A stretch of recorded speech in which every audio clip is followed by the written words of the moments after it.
I first would have seen The Exterminating Angel along with a lot of other Buñuel films. When I was in my early teens, I expect when the BBC would have had a season of his films, I was just immediately drawn to the playful surrealism of it. I think that the film has a highly tuned sense of the absurd. I mean, it's at one level a fairy tale, and that's very good for any composer, especially me. I like that world. It's also kind of a horror story as well, of course. There are elements of horror in it.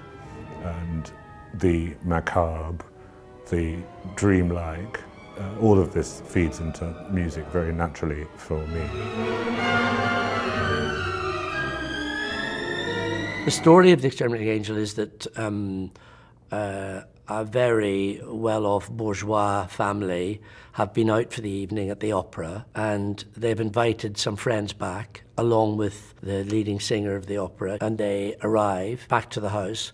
But while they've been travelling back from the opera, the servants of the house have decided that they can't really stay there, that something is making them want to get out of that house. By the time the guests all arrive with the host and hostess, the house is virtually empty apart from just a few people. And they're baffled by this. They sit down and they begin to have dinner. They leave that dinner and they go into the salon to hear one of their number give a piano recital. And as that ends, people make to leave. It's time to go home. It's quite late. But each time they try to go, they sort of turn around and speak to someone else again. Or someone calls them and they run over and a conversation starts up again. And in this rather circular fashion, you realise, slowly but surely, that no one's actually going anywhere. They're not leaving the room. Something's stopping them. The main element of the set consists of a huge door frame, like a sort of threshold that you would have from one room into another. It's a very, very exciting piece of scenery because it has its own internal mechanism so that it can float around the stage on its own in any way.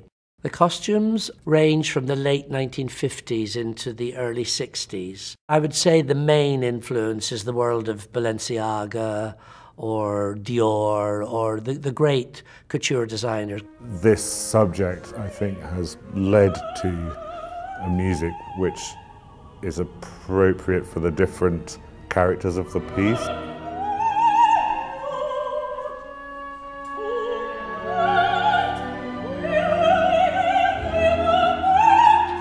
I mean, one of the things is all the characters on the stage think they're at an elegant party for most of the first act. So the music needs to allow them to enjoy the party. There's waltzes, there's melody. There should be a feeling of kind of elegance and actually it's an expensive party. I mean, it's supposed to be glittering.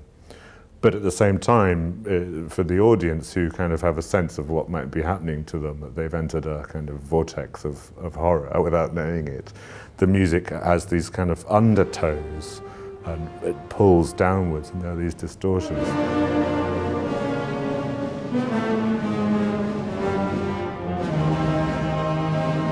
It's, I think, very, very accessible for a new piece of work. It's a complex score, obviously, but thrilling.